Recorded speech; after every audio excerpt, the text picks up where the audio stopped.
Narito na nga ang ating advance highlights update ng mga kaganapan ngayon hapon sa Akosada.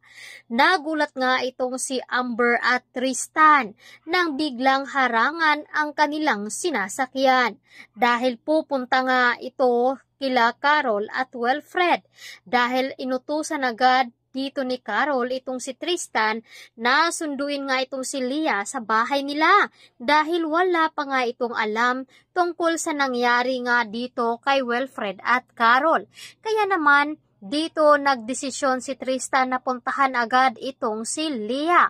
Ngunit sa paglabas nga nila sa daanan ay sakto naman na dumating nga doon itong si Dennis at bigla ang hinarang ang kanilang sinakyan.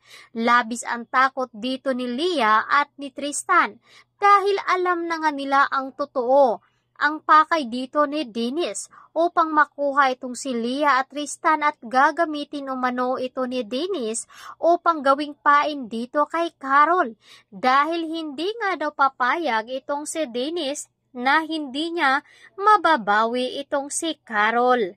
Kaya naman dito na nagwala sa galit itong si Dennis dahil nga nakatakas nga ito gawa nung hinabol siya dito ni Tiago at nakawala nga sa kanya itong si Carol. Pagkatapos nga noon ay umalis itong si Dennis ngunit nakasubaybay lamang ito sa paligid at dito nga natanaw ni Dennis ang paparatingan na sasakyan ni Tristan at nakita nga nito nakasama ni Tristan itong si Leah. Kaya ito na nga ang oras ng paghihiganti dito ni Dennis. Sa kabilang banda naman kung saan ay nagpunta nga doon itong si Carol at Wilfred sa presinto upang magbigay pahayag doon sa nangyari sa kanya at sinabi na nga dito ni Carol ang tungkol sa pagpaslang ni Dennis kay Joy. Kaya naman dito na nga napatawad ni Carol itong si Wilfred. Labis naman ang iyak dito ni Wilfred dahil hindi niya inaasahan na mapapatawad siya dito ni Carol at bubuo nga sila ng panibagong buhay. Ngunit sa isang idlap lamang ay may natanggap na tawag itong si Carol dito kay Dennis upang ibalita umano na hawak nga nito si Leah at Tristan at kapalit nga nito ay ang kanyang pagsama dito kay Dennis.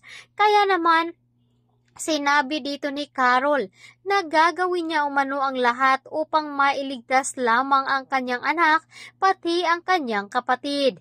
Kaya naman sumunod itong si Carol sa utos dito ni Dennis. Ngunit hindi papayag itong si Wilfred dahil baka may gagawin itong masama sa kanyang anak na si Leah. Subalit ito namang si Ronnie ay dali-dali namang pumunta doon sa presinto upang magbigay nga pahayag at alamin kung okay lang ba itong si Wilfred. Kaya dito na nga nila isasagawa ang kanilang plano upang mahuli nga daw itong si Dennis at hindi na magkaroon ng ibang taong mabiktima. Susunod na nga ba itong si Carol sa kagustuhan dito ni Dennis? Mailigtas nga ba nila ang kanyang anak na si Leah na ngayon ay hawak nga ni Dennis pati na rin ang kapatid nito na si Tristan? Ngunit ngayon nga ay magkasundo na nga itong si Carol at Wilfred at sabay-sabay nga nilang harapin itong si Dennis. Kaya ito muna ang ating highlights update na dapat nating tutukan ngayong hapon sa Akosada.